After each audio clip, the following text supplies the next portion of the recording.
Hello, guys, and welcome to Behind the Bunker. It's episode 501. That's right. You missed our 500th last week if you didn't tune in. Thank you guys so much for tuning in. Lots of great stuff on the show tonight. We have Price is Right tonight. We have The Vault, we have Mail Time, Custom Corner, and a couple more things to get to tonight, as well as we want to give you guys all of the names of who won prizes from last week's show. And there's oodles of them, so we'll get to that in just a moment. But before we do, though, let's have a look at who's joining us tonight. Let's start with maybe Joe Kimson from Flaggers Paintball. Greetings and thanks for tuning in tonight. Is that the Fall Guy? Beautiful Behind the Bunker. I'm trying to get my chat going. Just give me... Is that the Fall Guy right there? Yeah, me. No, behind you. Looks like a brown Bronco. What is that right behind you over your left shoulder? It's the Stranger Things Lego set. Okay, so I'm not far off with the Fall Guy then. I too constantly think it's the OJ house. Yeah, there's the gloves right there, too. It's a Jimmy. Steve Renner. The glove fits, he must have quit. There you go. And Josh Lubizabrickus, you hear his tender voice. Yeah, I'm here as well, I guess, for now. Yeah, we're on a little come down off of the big 500 last week. Man. Yeah, this is so anticlimactic. I can't speak to that. We have 500 more before our next big celebration. And then we have Gavin Sharma from Turret Tech Industries. That's right. Going to try to bring things back together because we've started off on a bad note. A lot of grumpiness, a lot of, clamato. I don't know what the hell you were saying, Josh, but welcome. Thank you so much for tuning in, folks. It's great to have you here. 501, and this is the prize redemption show, so make sure you tune in, like, subscribe, chat, whatever you need to do to stay connected to us because it's Behind the Bunker, Monday night. Happy Easter, everyone. And it's going to be a good show. Have an edible, whatever it takes. So that's how we all got here in the first place. I think so. Something we want to tell you guys about, we haven't really been able to promote much of this, but 2 weeks, ladies and gentlemen, virtual paintball extravaganza happens. And if you guys want to know anything about any of the manufacturers this year, tune in on Wednesday, April the 14th. Starts at 8 o'clock. We're going to have special guests with us on the show, as well as lots of content from all of the exhibitors from Paintball Extravaganza. As I said, it will be virtual, but it's still going to be extravaganza, so tune in for that. Extravaganza. Wednesday, April 14th. Are we going to wear our extravaganza name tags then? Yeah, we should. We should have mine. Yeah. Garvin, you have yours somewhere. I should be able to muster one up. Yeah, I don't know what year, but I should be able to. I don't have. We don't usually wear anything fancy on those, but we could certainly wear the lanyards for sure. Last week was our 500th show, and this I caught on Facebook. Vicky Brown and Joe were watching. You can see with martinis, nice, and their comfy socks and blanket. And last week you guys received Yeti cups. That had Behind the Bunker on it. Well, didn't Bag of Chips the next day create his own? I think he felt a little slighted. He said, Behind the Bunker, you can have your own Yeti. I'll use mine. Well done, Bag of Chips. That looks more like Sasquatch. He 3D the Wish version of it. Which version? That's funny. How to get it through the Suez Canal? I don't know. It's a nice one. The Suez is flowing again, right? It is, yes. Like, there's a giant backlog. No, but have they gotten through some of that backlog? Yes, they've been working at it 24 hours a day. The Ever Given is free and on its way to its next port of call. Nice. Sorry, congratulations to Tracy and Richie Rampage Santos for becoming grandparents today in the chat. Hey, so on behalf of Behind the Bunker, congratulations. Enjoy the next few years. But make sure you tune in every Monday night. I didn't even know they knew each other. Yes. Hey, here's a quick shout out. We haven't seen or heard much from this fellow in a while. Jeremiah D. Pillion. Yeah, nice to see you, Jeremiah. Quick, what was the name of his team? Wild Bunch. That's it. Was that quick enough for you? Yeah, look at that. It's like we were studying. Prizes from last week. How would you guys like to know who won last week's prizes? We gave away a... Meh. No, you don't care?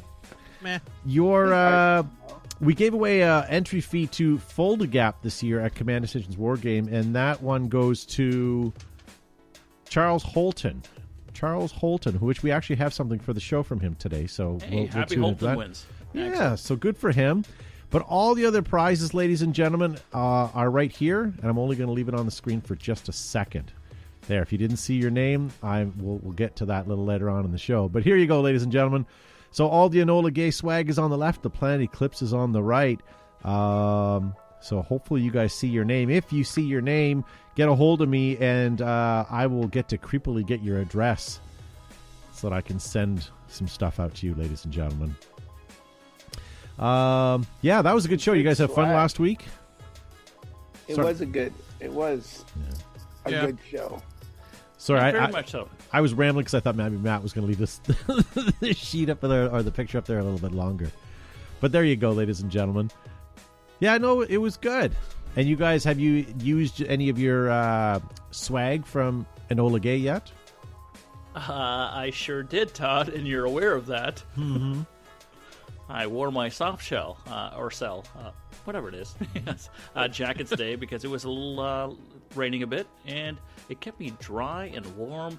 And ladies and gentlemen, Enola Gay, thank you so much for that. It was fantastic. While Gavin was wearing his soft shell, he kept singing "Tainted Love."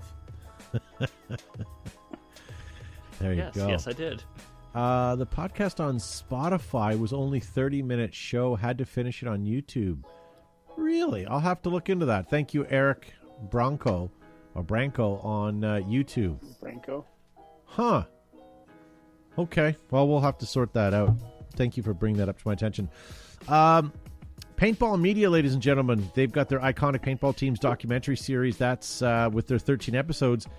The first episode happens within the next couple of weeks. So stay tuned for that. If you're not a member of their Patreon page, you're not going to be able to see this. So go and check that out.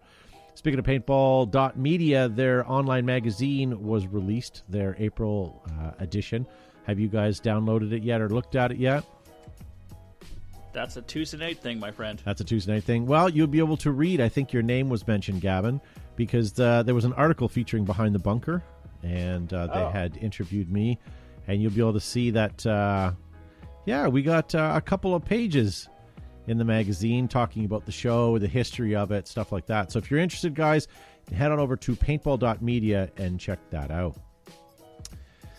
I'll have a look at that later on. Yeah, and that's all I got in the news. And there we go. Yeah, so we have the vault to get to. We have Price is Right. We have Mail Time. We have Custom Corner tonight. Why don't we get into some vault, and we'll get right into some Mail Time after that. Hey, it's Joe from Flaggers Paintball here with another segment from the vault where we go back in history, back into the early days of paintball, and show you something from my vault. Today is no different. Today I'm going to show you my Airgun Designs, or AGD, warp feed. This is a clear version. This is new in package. The packaging has deteriorated, but so it's not hermetically sealed with the packing tape Tom K used to close it. This is a clear version. You can see it accepts a 9-volt battery. It's pretty cool. You can sort of, as it's feeding paintballs, you'd be able to see all the gear and all the mechanisms feeding along. This one comes with an adapter for your power feed, a hopper adapter, and a piece of really small hyperball tubing. So it's pretty fantastic.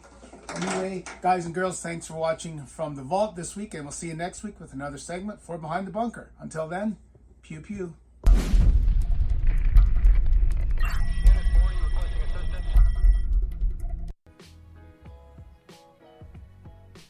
That's awesome. Anyway, that was my what was it? The world's heaviest paintball prop. The world's turned into it. I have that available. It's still brand new in a package. If anyone's interested in purchasing it for their collection, I would love to send it to a new home. You can PM me if you're interested. George Hay wants to know if he was mentioned in the interview. I was only allowed a certain amount of characters, and if I would have mentioned your name, I would have used up half of them. So sorry, George. Hey, we'll mention you next time, George Hay. Very good. Hey, if you guys are watching, if you guys are tuning in on YouTube, hit that like button in YouTube. That definitely helps. And hell, subscribe if you're not already. If you're watching us on Facebook, give us a like and share if you're good with that. Before we get into mail time, Gavin, why don't we quickly go through? I got some new events, and I also have some bad news for Joe. Save the event, ladies and gentlemen. Mission Masters 2021. There is their game calendar. Bad news for Joe. This is the last week we can mention French Lick. French Lick. That game happens this weekend, ladies and gentlemen. It does. When? April. Yes. Oh. Super Game, Indiana, June 25th to 27th. Make sure you sign up for Brandon B-Rad Page's side. Then we have the Command Bros happening on May 29th and May 30th. What do you do, ladies and gentlemen, is the question. Fallout. That's happening August 28th and 29th at Hell Survivors. And again, make sure you sign up for Hey, I'm a General. Really? And that's awesome. Yeah, Alien vs. Predators, January 24th to 25th. Make sure you guys get signed up, and any pre-registration receives a 3x5 sticker saying that I survived AVP's Total Carnage. So check that out, ladies and gentlemen. Gavin, it's your time to shine, my friend. Mail time.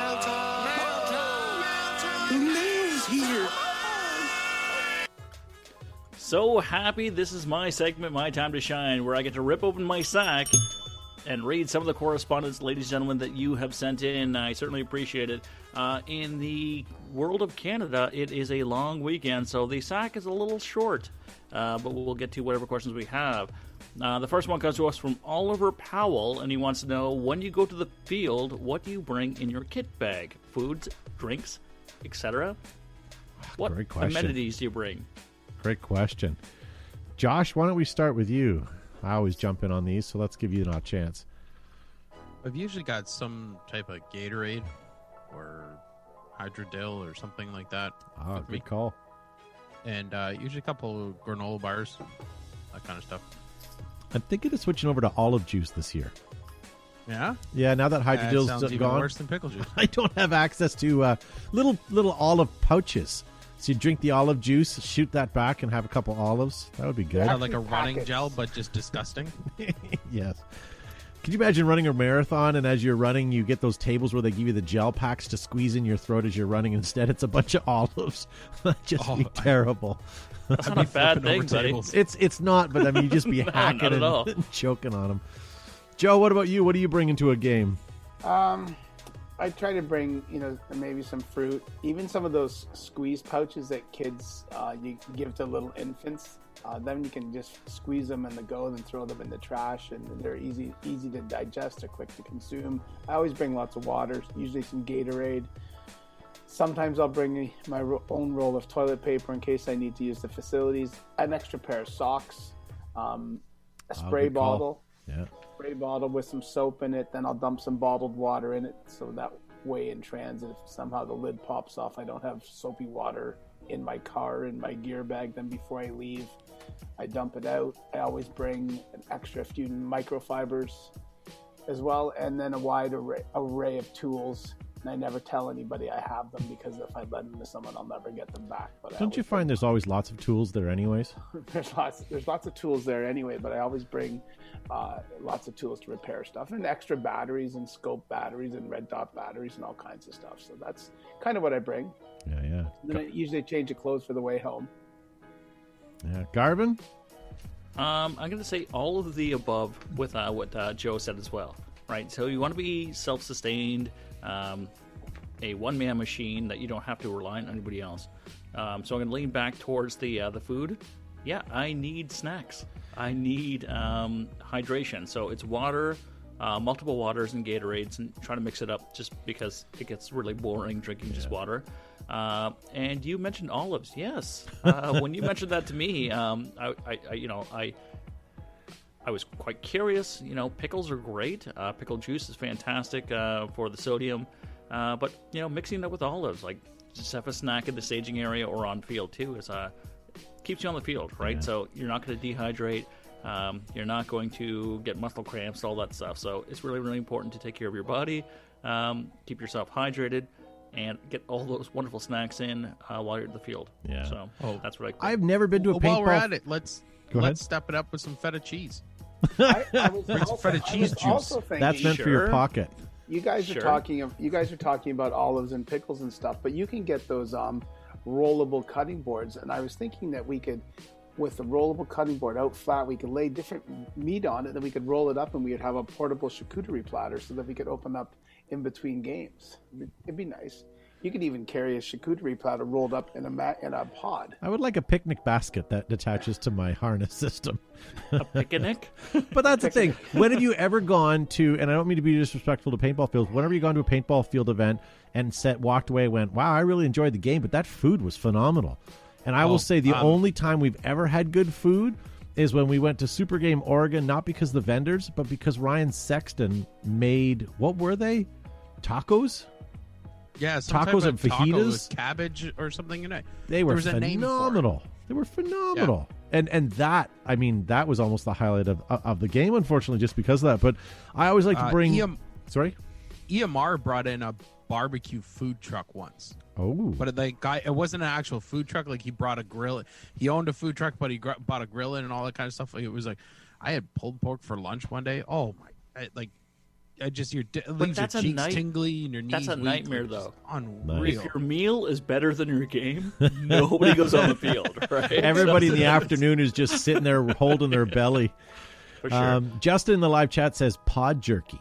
Absolutely. There is a trick to taking food on the field.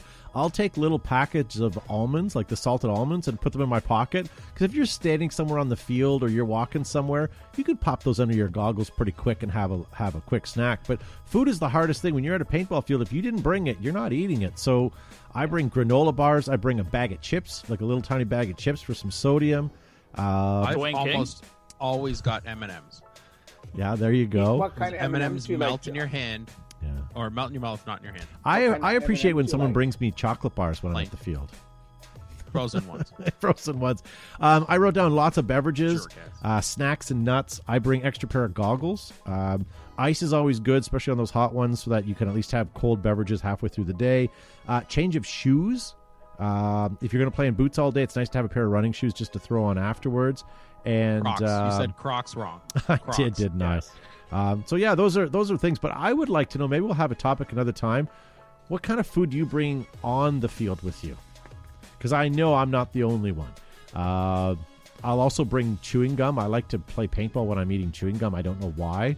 Maybe it distracts me. I don't know, but I can't be the only one. And I again, like a granola bar in your pocket. If you're the guy standing in a line waiting for the game to start, you're chewing on a granola bar. I guarantee you, there's a handful of people looking around jealous that they didn't bring their own. True. You're disagreeing, Gavin? Well, yeah. I mean, sugar, right? I mean, that's a quick fix, quick burst of energy, but you want the long haul, right? You want to be able to be there for the entire game. And hydration, I keep going back to that, is key. And I know a lot of our paintball players who are watching right now, if you attend the party before the event, you probably have some adult beverages. And the average North American is walking around already moderately dehydrated. If you add adult beverages in there, you're not going to have a great time, right? You're not going to be on the field the whole time. So making sure you're retaining that water, you're you're hydrating, and so you're giving your body what it needs, right? Bananas or kiwis are good for... Listen here, Captain Buzzkill. For cramping, and they're high in potassium. As long as you don't drink too much water and it breaks on the field, then you're into other problems. You can have adult beverages, you can have other good time items, you can enjoy yourself over the course of the weekend, but remember, you got to take your body first, right? Because that's your main tool, right? So marker, paint inside. If you become dehydrated or quite ill because of a late evening, that's going to ruin your event. So making sure you're taking care of yourself. Joe got me into this years ago, but if you have a really, really hot day, there's nothing better than a frozen Camelback. You know what I mean? Put it in the freezer with water, fill it up 3/4 the way before you put it in the freezer, and then the next day you've got this cold brick of ice chilling your back, your spine as everyone else is sweating, and you can just supple on that straw as you're walking and keeping hydrated. But Yeah, another tip and trick for those hot days. We ran a game once that was so hot that as people were coming off the field, we had cases of water and we were forcing customers to take them. Yeah, and we literally had to force them into people's hands because like, no, I'm okay. I have water back at the thing. It's like, do you really? Here you go. Take it and take the cap off and start drinking it now. But yeah, if it wasn't for all that, I think we would have had some serious dehydration issues. But yeah, let's talk about snacks another time because that's a good one. And Gavin loves talking food, anyways. Yeah, talking about food. Yeah. What did you guys eat tonight? Behind the bunker and food. In our defense, Gavin, until you went to Extravaganza and had Gus's, you would belittle us every time we talked about food at events. But I still don't want to talk about it, right? But somebody asked the question, so I'm answering it like everybody else. All right, let's move on to the next one before I get angry again. All right, so Simeon Shnaki wants to know, what's the weirdest thing that's happened on the field? What have you experienced that's really, really freaking weird? I remember playing paintball and being on the field with Josh, and his phone rings and he answered it. I remember that. Nope. I remember Let's call Simon and find out who answered his phone. I remember us having a big game at our field, and there's a side road that has access to our field if you get lost on the property, and someone drove in, and we had to stop that part of the game and actually ask that car to reverse out. And it was just some old couple that were looking to walk their dog, I think, but or maybe they were looking for a hot tub show. I don't know, but yeah. I think when we first moved to Binghamton's, and we only been there a short time, and it was previously uninhabited land other than for homeless people, but there were several trails and, like Todd said, roads converging on the area, and we'd be playing paintball, and you'd have cyclists rolling in, and you'd be going, oh, there's a paintball game going on, or you'd have cars driving down this access road that we had. So it was kind of crazy. We don't have that problem anymore. Yeah. For me, it was Battle Royale 2, the second one. So I was reffing the first day and then playing the second day. The first day, everyone was gung-ho, at least on one side, and railroaded the other side and pushed them all the way back to their spawn. So for a good 15, 20 minutes of the opening day, nothing was happening. Everyone was pinned down. So the weirdest thing, and it's the only time I've ever experienced in my paintball career, we had to stop a big game and reset just so the game could flow. And once we stopped and resetted, it was fantastic. But the original 15, 20 minutes, it was like, what the fire truck is going on right now? Yeah. Just the craziest event. This is going to one other thing. Okay, go ahead, Joe. I've got one that's going to sound like an insult, but it's not. We were hosting a CXBL speedball game, and we're pretty cognizant of the weather and, using radar and watching it. And there was a storm that came out of nowhere, and it happened to be, we got deluged and had 12 or 16 inches of rain right in the middle of the speedball field. So we had to cancel the thing for the day, find some pumps and pump out the field so we could be ready to go the next day. Pretty crazy. That was like record-breaking monsoon. Record-breaking monsoon rain, just like when we were in Nam. But, My thing that I'm going to comment is going to sound like an insult to Joe, but it's not. There was a big game that we had, and Joe was writing the scenario for this, and I have nothing to do with the scenario. So when I hear or see things on the field, I'm unprepared for it because I don't know what's going on. There was one event where he had guys out there digging in sand dunes for crystal chandelier pieces from like your mom's chandelier that would hang in your dining room that they had found at a surplus whatever and had buried it. Anyways, the one I found was I'm out there walking the field and I see this player flying a kite in the air. What the hell is this kid flying a kite in the middle of the day for? And the ref's there and all these people are protecting him and guarding him. I'm like, what the hell is this? And I guess it had something to do with it was supposed to be a drone and you had to keep it up and protect it and stuff like that. It was me and it was a UAV. That's what it was. But I didn't know. Little Joshy Zabrick is flying a kite in the middle of the scenario. I just thought it was silly, that's all. This kid from the other team walks up to me and he's like, what are you doing? I was like, I'm flying my kite. He's like, can I shoot it? I was like, please don't. Yeah. It wouldn't have been so bad if it wasn't a Spider-Man kite. That's all. You know how hard it was to find a kite at that time, whenever it was. Yeah. But you know what? I have to say, that spot on the field, that kite flew really, really well. First time in my life I've ever gone to fly a kite, and it actually went well and worked. It's like the second highest point in all of Kitchener where you were standing, and there's just all the breezes, the uplifting breeze. Yeah, it was perfect. Okay, now my story sounds terrible. Justin in the live chat says, watched a pregnant lady give birth to a Yeti at Ion.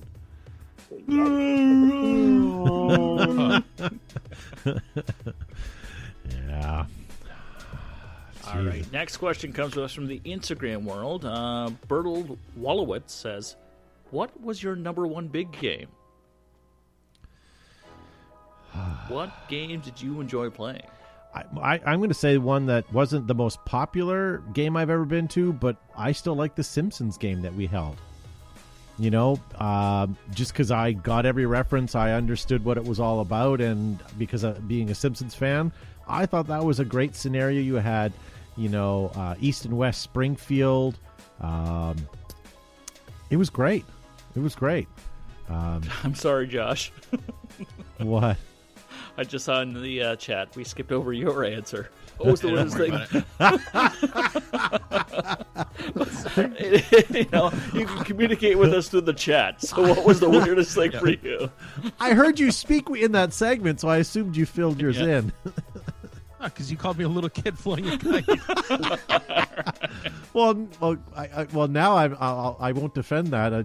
You were typing in the chat as a, well, they're not asking me. That's the equivalent of a pout.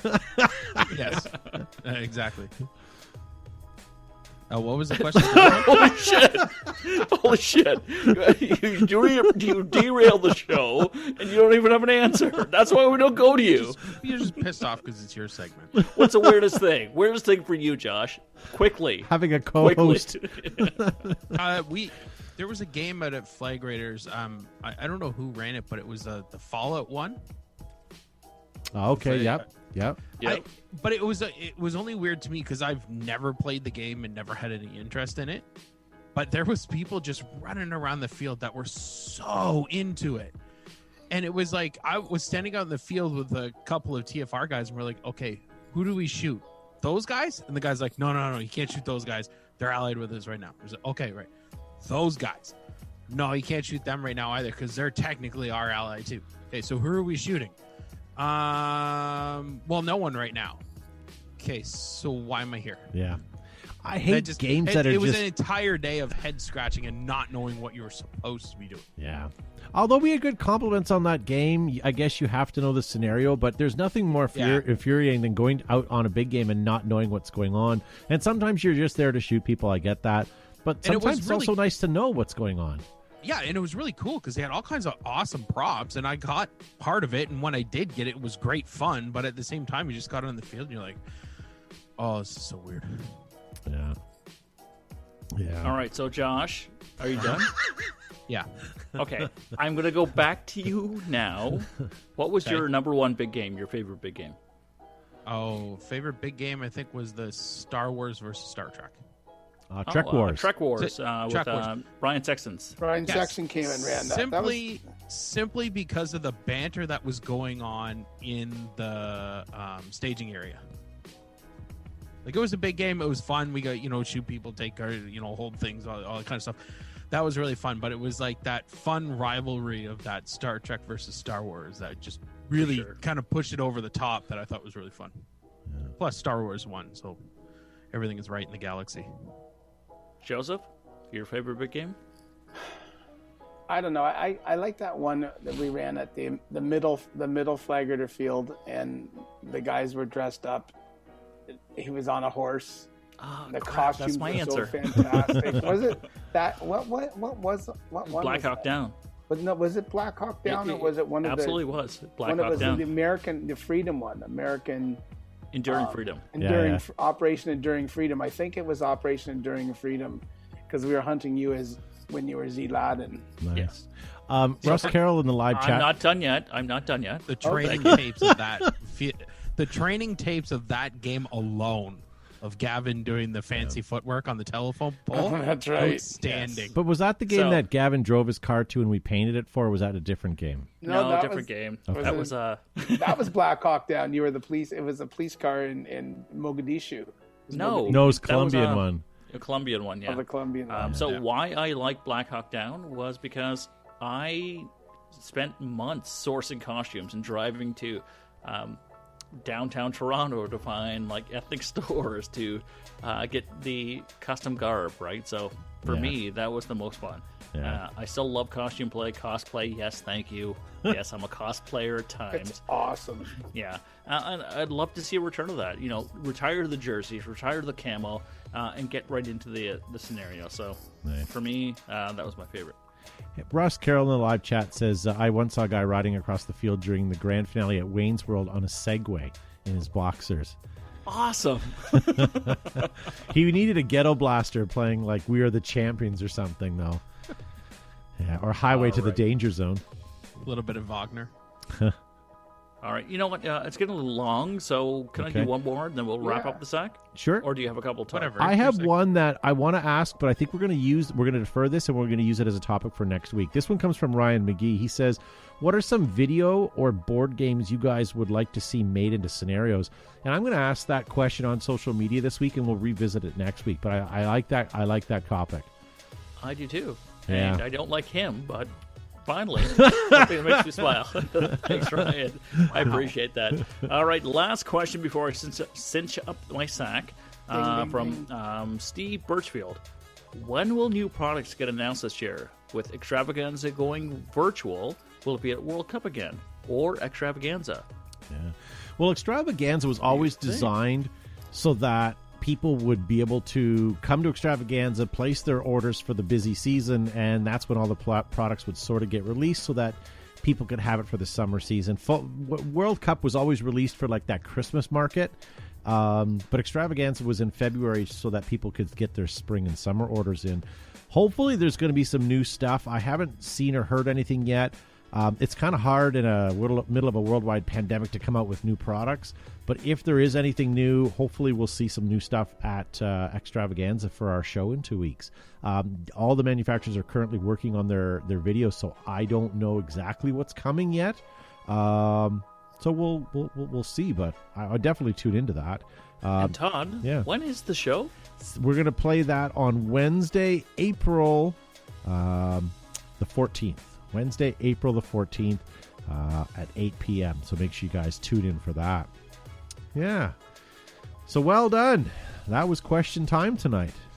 If you guys have any questions, send them in to showupbehindthebunker.com or send them in to any of our social media places. One other comment I wanted to make as well is from the Tablet Man on YouTube from a show two shows ago. He says, I saw your poster for this podcast in Fields of Battle yesterday, which introduced me to your podcast. It's cool to see you guys are still going at it. Nice. I appreciate that. Hopefully you're enjoying yourself, Tablet Man, and thank you for that. While we're telling you guys about things, why don't we talk to you guys a little bit about some great people like Planet Eclipse. Did you know that Planet Eclipse, ladies and gentlemen, have more championships, new mechanical markers, new electronic markers, hell, new territory, including the new MagFed division. Get Planet Eclipse, ladies and gentlemen. Take on the world. When the world's greatest players, photographers, and expected parents need the best coverage, most vivid colors, biggest selection, they pull a tab on an EG product. Hashtag PopSmoke. Thick welded seams, stainless steel hardware, multiple color options makes Aerops the number one choice for inflatables on and off the field. Made in America by Brent Davison's crew, Aerops.com. Dreams fade. Ruthless Paintball products, color sublimation, craftsmanship never die. On or off the field, Ruthless keeps you fresh. Use the promo code BTB15 for 15% off your order. Adapt, create, and win. Exalt is in our blood. Make your game boil. Get Exalt, available worldwide. From the beginning, you stumble down a rocky cliff or waded chest deep through a mosquito-infested bog. Now, whether you're sliding in the snake or running and gunning, GI Sports has the gear for you now at the Stormer Basic, Stormer Tactical, and Stormer Elite. DLX Technologies, true industry innovators with some of the lightest and fastest and sleekest hardware in paintball. DLX has the power to get to the podium, and that's where you want to be.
It's time for everybody's favorite segment. This is Custom Corner.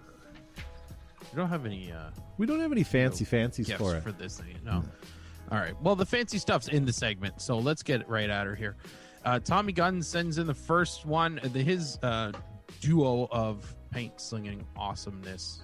Can't see the photo. Oh no, sorry, I'm on the wrong picture. My bad. I started too quick. As long as you don't finish early. Well, you always want to finish last. No? No one? Okay. All right, Hammers, there we go. come on. Thank you, Gavin. Thank you, Gavin.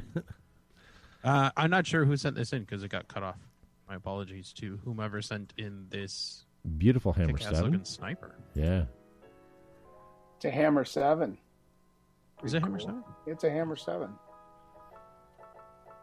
And the next one, this sneaky, silent looking beast. I can't tell what that is. I can't It's a either.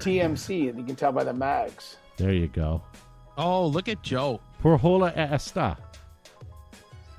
My Nice. Spanish is non-existent, so I have no idea.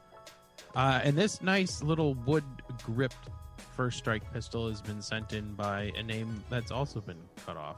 This segment's really exciting. It's all right. But the wood makes it good. This is the duo that I was talking about, sent in from Tommy Guns. Nice. Pair of TIPXs or TX. Could clean your Yikes. guns a little bit there, Tommy. I'm not sure. Yeah. I think Tommy's got a lot of time on his hands. Next one sent in by Tyler James.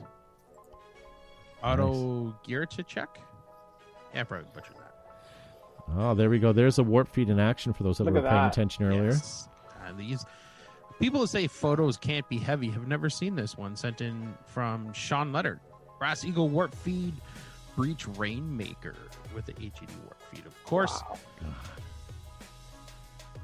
Next one sent in from Sam Forsyth. Don't have any photos of the marker on its own, but this is my old Hello Kitty themed Tango 1. Nice. Well done. And I do believe my eyes see a Spec Ops broadsword vest. It's like either that, it's the Possibly. Spec Ops, or it's a Tipman, or it's the Tipman one that after Tipman brought Spec Ops. Nice. Possibly, yes. Next one sent in from Byron Shishak. Just a couple of cockers hanging out on his couch. Very Next good. one is Ben Gibbs, 03 Viking, heavily milled and etched. Now, why would you? This is make a all milled I Viking? got. This is the That's last it? picture I have. Yeah, with the 3 cockers. Okay, never mind. We'll Very save nice. Ben's for next week. You know what? We're going to do ourselves an opportunity to be better organized next week, so stay tuned. It cannot get worse than that. And that's apologies on my behalf for not giving Josh the right info. So there you go, ladies and gentlemen. If you want some custom corner stuff posted on the show, send it in, and we'll try to feature it starting next week.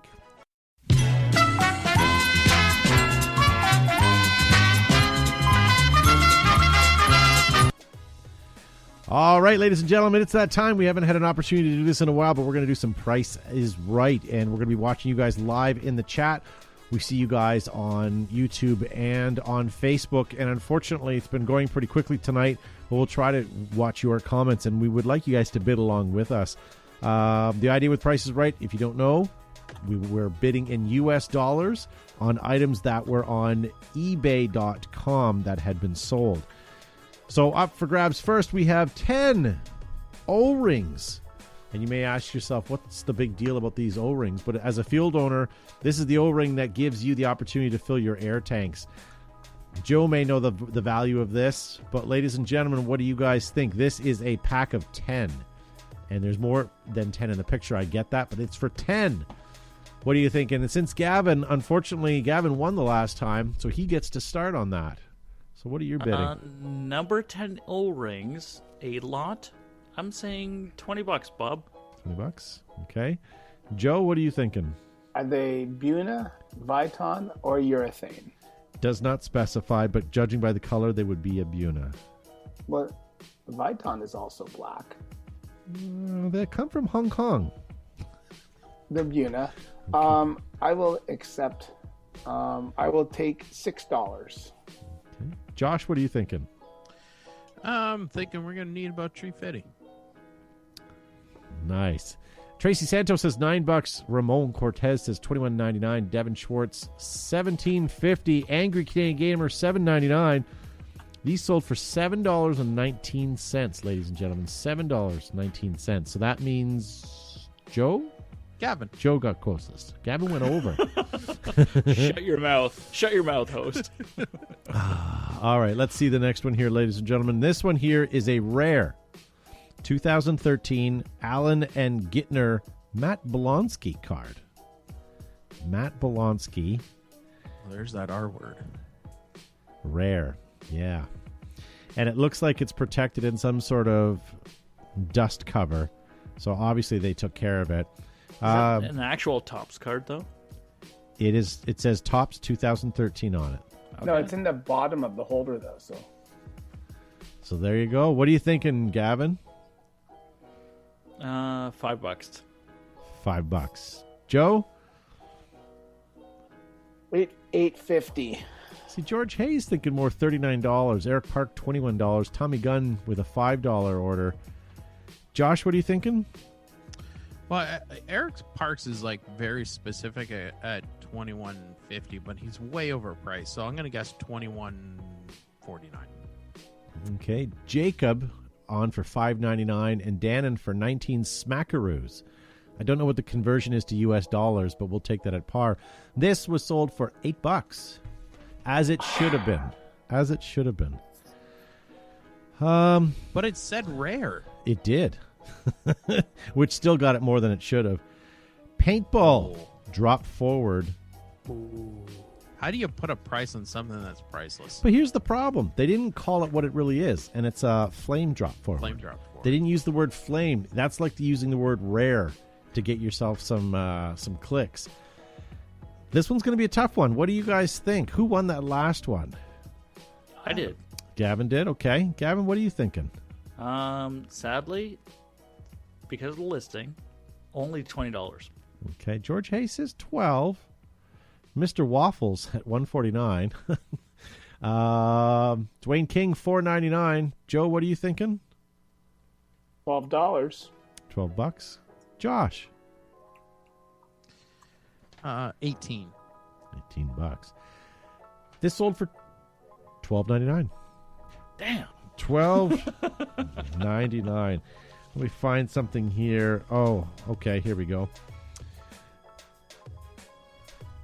PT Enforcer. Oh, no. It is a PT Enforcer, sold as is. Great shape, rare and vintage. Vintage it is. So that's like that's an oxymoron there, calling it, first of all, calling it, saying as is, and then saying great shape, rare vintage. They were sold as is brand new. They never worked. Yeah. I think I would feel better if it had more scuffs on it. Then at least it saw some gameplay, and you know that at least it had a chance of working. It never made play its with way things out of the that don't crony. shoot. Yeah, this is the Evil Omen's smaller brother. Charles Holton says, no, no, no. Emery Davis, $70. Dan and Hardy, $33 on the nose. Holy crap. Angry Canadian Gamer at $45. Mr. Waffles at $29. Rare and Vintage, $65, says Mike Thompson. Dwayne King says $1. He's probably going to be right. Who won the last one? Joe. Joe, okay. Joe, what are you thinking on this? $38. Hi. Okay. Josh? I suppose you could recycle some of the screws, so $4? $4. Gavin, what are you thinking? 15 max. $15. So overpriced. Well, you guys all well underbid. This sold for $125. Oh. Ladies and gentlemen, when you're on eBay, please, please, please do yourself a favor and be very careful. Google it for 5 seconds before you buy something, please. Yeah. Let's do something that could be worth a little bit more money here. Sorry, having a hard time finding it. Next one up for bid. Oh boy, I'm not going quick enough. Here you go. Angel IR3 with Halo Hopper in pristine. It says in original box, pristine and rare. I don't know what's rare about it. There's tons of these in people's basements right now. But this was a high-end gun, and it looks to be in good shape. That's back when they used to put trigger guards in case you hit your fingers on branches going through the forest with a shiny gun. Who won the last one? I think it was Gavin that got the highest one on that one, didn't you? I want to sit this one out almost because I have a pink one in box. But it doesn't mean you know what it's worth. No, I don't. That's I'm appraisal. Well, That's what I'm you're using going to it for. find out because you'll know what it's sold for. Well, look at this. Bob Spisser says $475. Russ Carroll Wow. $500. Tommy Guns $170. Ramon Cortez says $725. $1,200. Robert Hansen.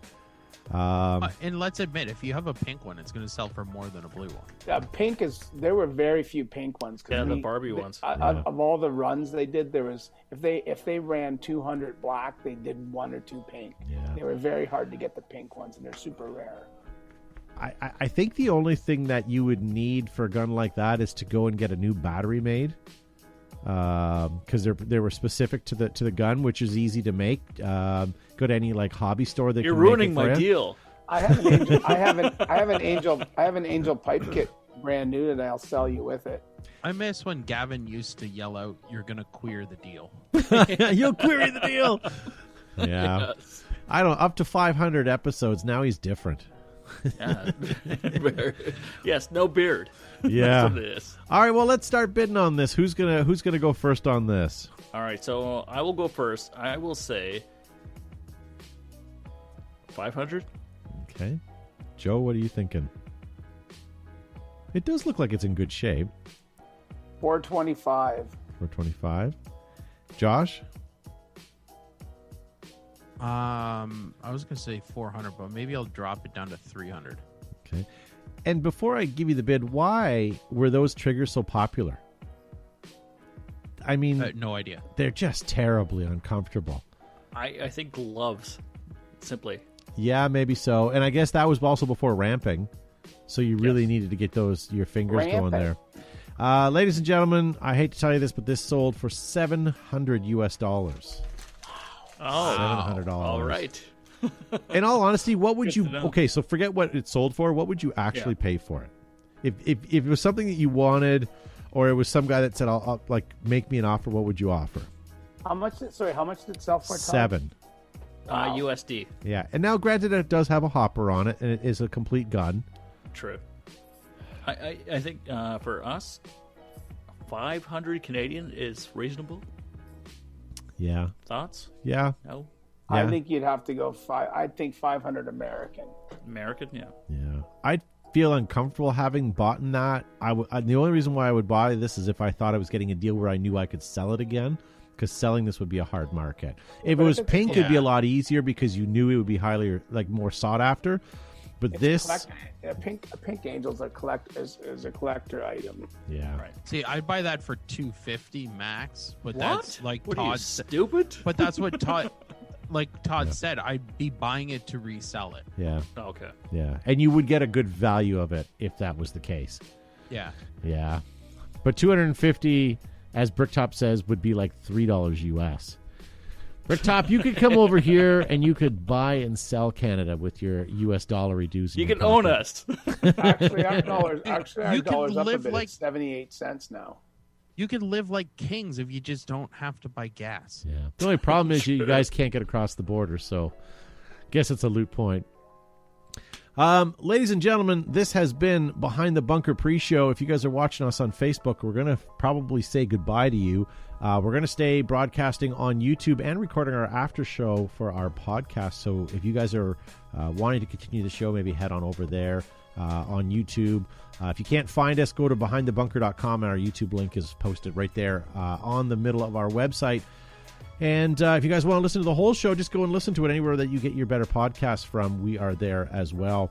And we did see a spike in our numbers. I mentioned, I got to tell you guys, for our 500th show, I labeled the podcast as our 500th show, and I don't know if that did it, but for some reason we got a good bump this week.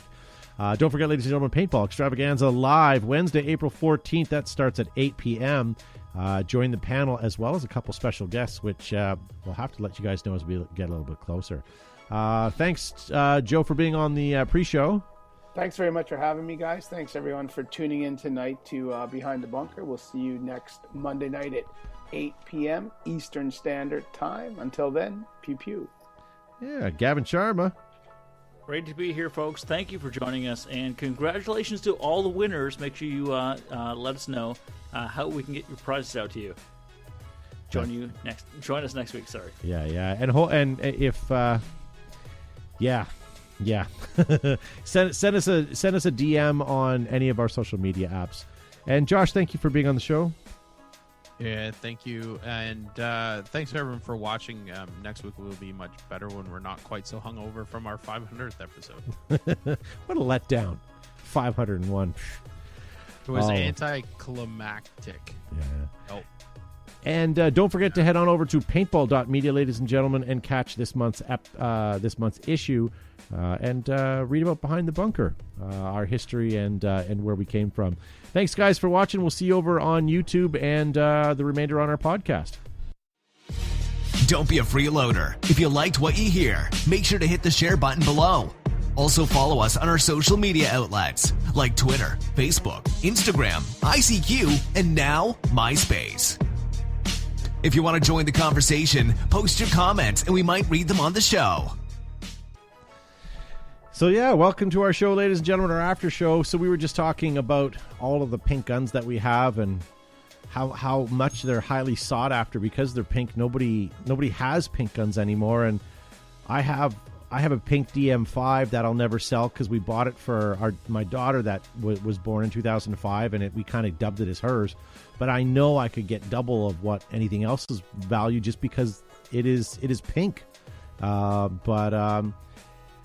Yeah, and what is the reserve color in NXL right now? It's orange. Orange still, yeah. Yeah, so you can still sport pink guns and pink stuff like that. So for some reason, they're all worth a little extra money. So thank you to all of you guys that have come over to YouTube. I see our numbers creeping up again as well. Thank you guys for coming in. I'm not sure where Josh ran off to. Maybe the little boy's room? To see the wizard. Maybe. Yeah. I have to tell you, last episode was such a high. It was great. I closed up the show, did everything I did, and it was a couple days later I started watching the show again. We had some really great shout outs. There was a lot of good stuff on that show. If you haven't seen it, go back and listen to it. But what a great time that was. I don't know if you guys went back and listened to it or not again, but Wolf's video was great. Everybody's videos were awesome. The guys from Planet Eclipse, good on them, right? No, the Planet Eclipse. Yeah, everyone. It took a lot of time for people to send in their videos and the accolades. It was nice to see and show that we're appreciated, I guess. Yeah.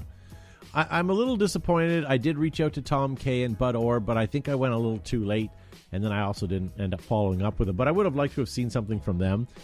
Something like, we were only on your show once, but, Yeah. thanks for having us. And yeah. So whatever. I how much longer are we going to do this for? Have we discussed that yet? We haven't. At least 500 more shows. Oh. Joe groaned. Yeah. At the rate the pandemic is going, I mean, what else are we realistically going to be doing? No, exactly. That's true. Yeah. And Extravaganza I'm looking forward to, although unfortunately we will not be going there. I have seen a couple of the videos that have come in. Not a lot of them yet, but I mean, it'll be a fun show. It'll be good.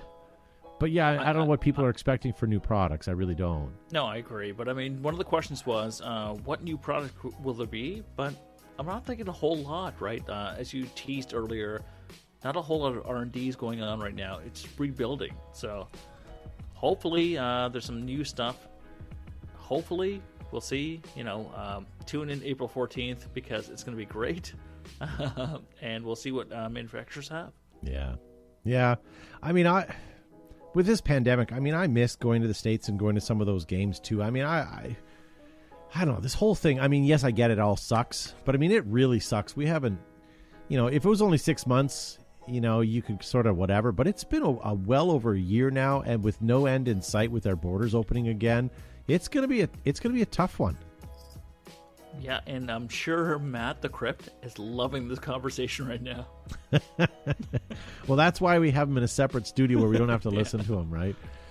Precisely. Yeah. And the province just went into lockdown again. So yeah.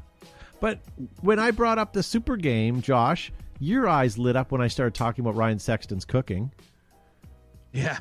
Yeah. But that whole brigade thing is a different experience in and of itself, which is kind of neat because you're at a big game and then you do the whole brigade tent, because that's what that was part of, right? Yeah. Is anytime he's at a brigade event, he cooks for all the brigade members. Well, place to just hang out, a community, right? It's yeah, and just it's a brotherhood, a union, if you wish. Yeah. Right? Yeah, and you talk paintball with guys who've been playing paintball for 40 years. Yeah. Like it was awesome. Yeah. It's like George Hayes making comment in the chat. He says, I miss coming up to visit you guys. I mean, for sure.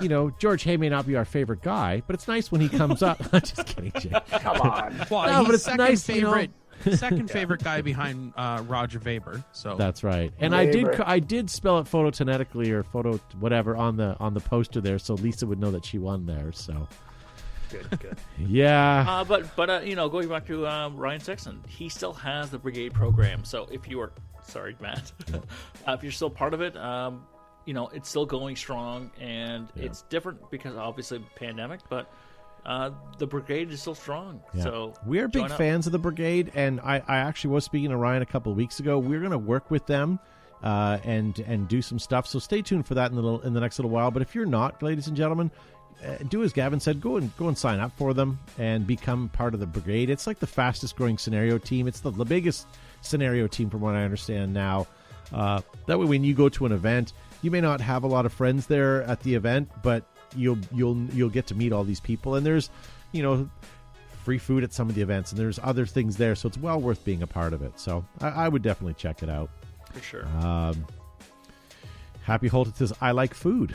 I have only been playing since 1988. That's it. Slacker. Yeah, I'd like to talk more about food, but we'll do that during an episode because I think that's... Oh, dear God. I think it's important. Really? I really do. I think... Okay, maybe I'm the only one that's food motivated, but when you're at a game and you open up that gear bag and you see yourself, you've brought yourself a Snickers bar or something, doesn't that make you excited? Like, aren't you glad that you remember to pack Snickers that? bar, eh? If you're in the States and you go to Target and you buy some things that we can't typically get in Canada, like some of the Snickers or the M&M variants that they have, I don't know what you want to call them, but they Variants. I love that's it. probably not the good term, but that's not the appropriate term this year. But there's Snickers dark chocolate with almond slices with sea salt dipped in extra dark chocolate, like stuff we don't have. That's pretty neat, and it's novel when you're wanting to have a break in the action and just bite into one of those. It's pretty. But think about this too. Joe and I went and visited a field in Quebec, and in the morning they count how many people that are going to be there, and they get on the phone to their caterer and they have quarter chicken dinners delivered to the field. So you get a box lunch that's got a quarter chicken dinner and fries and all the fixins. I mean, you're working up a hell of an appetite playing paintball, even as a newbie. And then you get to sit at a picnic table and have like a proper lunch. Like, okay, so for Joe's stag, we went to Vegas, and one of the things that we did as an extracurricular activity is we went ATVing in the desert. Well, we're all starving. We're in the middle of the desert, and the guy brings out this big box, and it's full of like proper lunch. Like it's got like a gourmet sandwich and a bag of chips and a apple and a bunch of other stuff. Didn't that just put a smile on your face? It did. You can't tell me food's not a great motivator, Gavin. Well, look, I weigh 8 pounds. Okay, it's not the crystal meth. Okay, but right. No, it's true. Yeah, whatever. But yeah, hopefully the next event I go to or next field I go to has a food truck or something that's So, whatever. All right. Well, why don't we wind her down here, ladies and gentlemen? We're kind of past our time. It's garbage night tonight as well. Everyone has to take out their trash in Preston. Yeah. And watch social media. We're gonna ask you guys a question that we talked from Ryan McGee, which was which scenario would you like to see after a board game or a video game or anything like that? So we'll post that up in the next couple of days, so watch for that as well. Lisa Weiber says getting the fresh made waffles at Sherwood Forest is something we look forward to. Well, there you go. People used to love. Okay, so at Flag Raiders, we used to serve inexpensive hot dogs because people would get them by the dozen, and people used to think they were the greatest thing in the world. And we always used to hear about how great the Raiders dogs were, and it was really just the sauce that Joe concocted on them. But still, it was a simple lunch. But everybody to this day still talks so highly of how good those things were. And for big games, there was the barbecue in the morning for grilled cheese and grilled cheese in the morning. That was dynamite. And one of my favorite things, which we used to do as staff lunches in the fall and winter, is we'd get pea meal bacon and cheddar and put them on a Kaiser.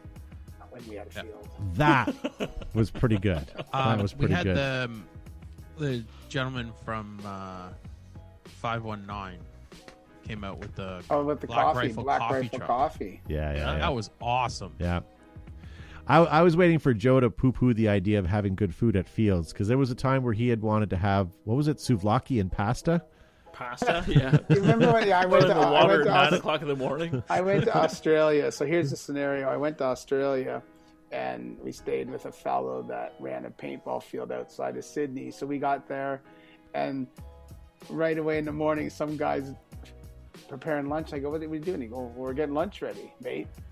Well, it's 9 o'clock. He goes, well, we're going to have 150 people here, and we're serving them souvlaki and pasta. And I go, nah.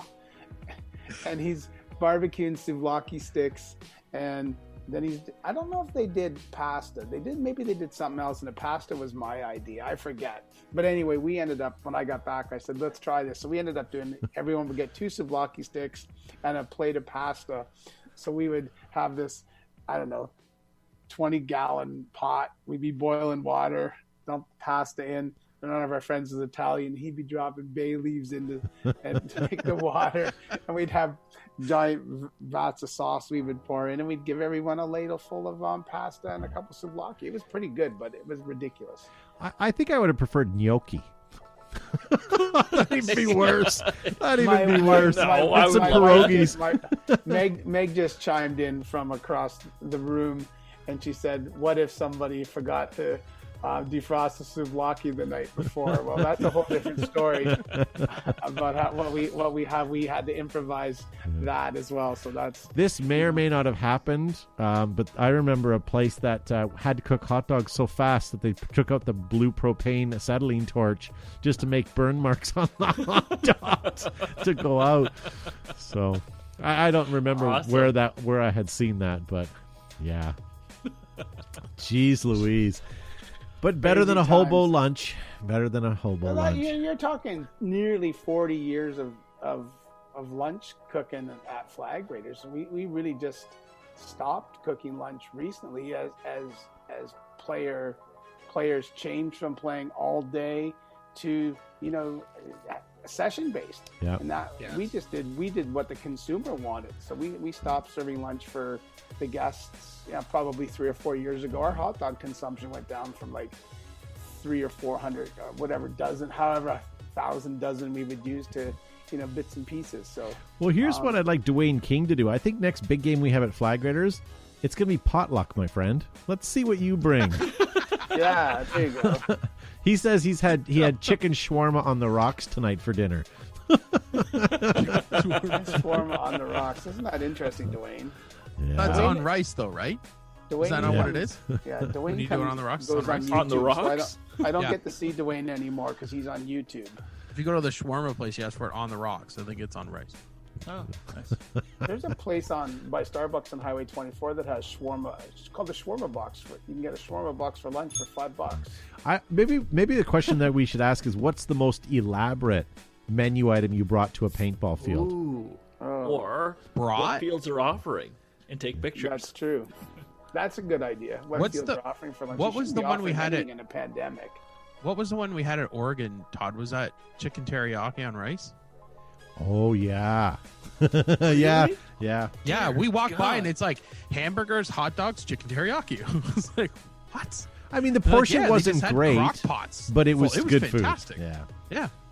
So what was the most elaborate food you had at a paintball field? Okay. I'll post that one up this week because I'm curious to know what Okay. people are going to say. Yeah, for sure. Watch it be Gavin, out of all people, come up with something. Hot dogs. It better be Gavin. I put hot dogs with string cheese? Why do you say it like that? I don't know. That's my Gavin impersonation. What the hell? Thanks for listening to Mail Time. All right. Rick Rock says watermelon dipped in vodka. Yeah, I don't think I'd be able to play paintball with that. Dipped, yeah. All right, ladies and gentlemen, well, why don't we call this one the day? More subjects and banter next week. If you guys stuck it out this long, thank you very much. If you want to hear more, listen to the podcast. The podcast version is up anywhere that you guys get your podcasts from. Yeah. All right. Gavin, thank you for being on the show. Great to be here, folks. Thank you for your support. There you go. Josh Subizaburkas. Yeah, thanks for putting up with us, I guess, for 501 episodes now. There you go. And Joe Kimson. Thanks, everyone, for tuning in. Now it's time to tune out, and we'll see you next week. You know, Ryan Spring in the chat says, I bought some fancy food that I never got a chance to make. I remember buying some tasty things a night before a game and forgot it in my fridge at home. That was the worst day of my life. Dan and Hardy, bacon wrapped stuffed jalapenos. Jason Diff, farm fresh eggs, whiskey biscuits, and fresh bacon. Oh my gosh. Listen to you. And then Lise Weber, I brought some southern gumbo with chicken, sausage, and shrimp to Super Game last year for our bunkhouse crew. Yeah, thanks, Lisa, for offering some. Nice. All right, ladies and gentlemen, with that, we'll say goodbye, and we'll see you next week.